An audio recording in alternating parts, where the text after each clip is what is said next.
कार्तिक महात्म्य अध्याय 13। दैत्यों के तीक्ष्ण प्रहारों से व्याकुल देवता इधर उधर भागने लगे। तब इंद्र आदि को इस प्रकार भयभीत देखकर गरुड़ पर चढ़े भगवान युद्ध में आगे बढ़े। उन्होंने अपना सारंग नामक धनुष्य उठाकर बड़े जोर से टंकार किया। त्रिलोक गूंज उठा। पल मात्र में ही भगवान विष्णु ने हजारों दैत्यों के सिर काट गिराए। यह देखकर जलंधर के क्रोध की सीमा न रही। फिर तो भगवान विष्णु और जलंधर का महान संग्राम हुआ। बाणों से आकाश भर गया। लोग आश्चर्य करने लगे। भगवान विष्णु ने अपने बाणों के वेग से उस दैत्य की ध्वजा, क्षेत्र और धनुष बाण काट डाले तथा एक बाण से उसकी छाती में प्रहार किया।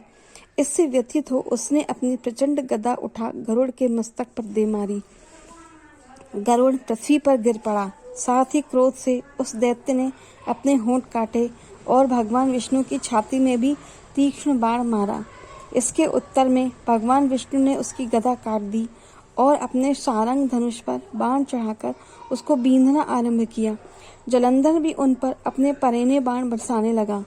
उस समय जलंधर ने भगवान को कई पैने बाण मारकर वैष्णव धनुष को काट दिया।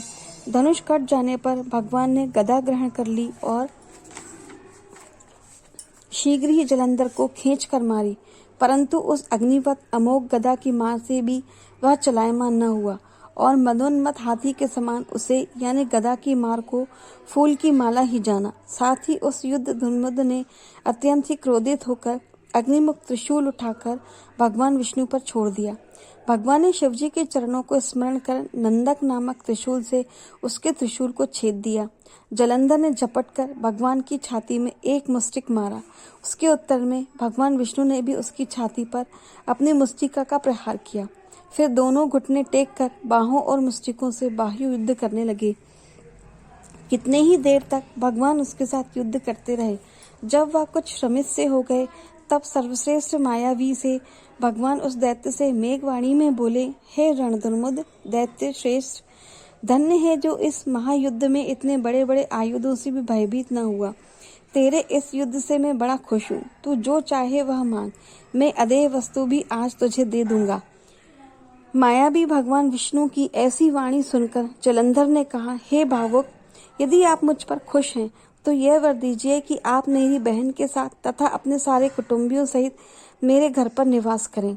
नारद जी कहते हैं, उसके ऐसे वचन सुनकर भगवान को खेद तो हुआ, किंतु उसी क्षण उन देवेश ने तथास्तु कह दिया। अब भगवान विष्णु सब देवताओं के साथ जलंधरपुर में जाकर निवास करने लगे। जलंधर अपनी बहन लक्ष्मी और देवताओं सहित भगवान को वहां पाकर बड़ा प्रसन्न हुआ।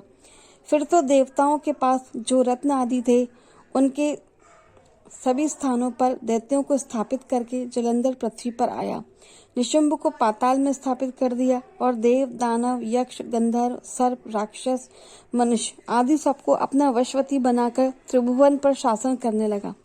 उसने धर्मानुसार सुपुत्रों के समाज प्रजा का पालन किया और उसके धर्म राज्य में सभी सुखी थे। जय श्री कृष्ण। राधे राधे।